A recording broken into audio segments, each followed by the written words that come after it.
ఏంటక్క కనీసం చెప్పని కూడా చెప్పలేదు, సడన్ గా తిరుమల వెళ్తున్నానని చెప్పేసి పోస్ట్ లో పెట్టారు, ఎందుకంత సడన్ గా వెళ్ళారు అని అడిగారు మన వాళ్ళు కొందరు. నేనైతే పాపకి అంటే మా అక్షయ్కి 3rd ఇయర్ వచ్చేసింది అనమాట. 2nd బర్త్డే కంప్లీట్ అయిపోయి 3rd ఇయర్ వచ్చేసింది. సో 3rd ఇయర్ లో అక్షరాభ్యాసం చేపిస్తే మంచిది కదా, అందుకని నాకు కొంచెం వెంకటేశ్వర స్వామి అంటే సెంటిమెంట్. పైగా మన కొండపైన హయగ్రీవ స్వామివారి టెంపుల్ ఉంటుంది, హయగ్రీవ స్వామివారి టెంపుల్లో అక్షరాభ్యాసం చేపిస్తే మంచిది, అందుకని అక్కడ చేద్దామని వెళ్ళాము. లాస్ట్ ఇయర్ మా అనన్యకి అంటే మా పెద్ద పాపకి అక్కడే అక్షరాభ్యాసం చేపించాము.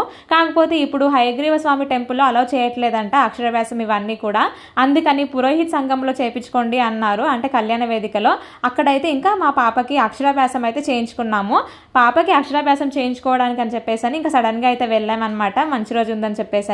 అన్ని వేల మంది జనాల్లో కూడా మన సబ్స్క్రైబర్స్ ఫాలోవర్స్ కొందరు చూసి గుర్తుపట్టారు, పలకరించారు కూడా. నిజంగా చాలా సంతోషంగా అనిపించింది వాళ్ళని కలిసినందుకు. కలిసిన వాళ్ళందరితో ఫొటోస్ వీడియోస్ అయితే తీసుకోలేకపోయాను, కానీ వీళ్ళిద్దరితో మాత్రం 2 ఫొటోస్ అయితే దొరికాయి. నాకు చాలా హ్యాపీగా ఉంది.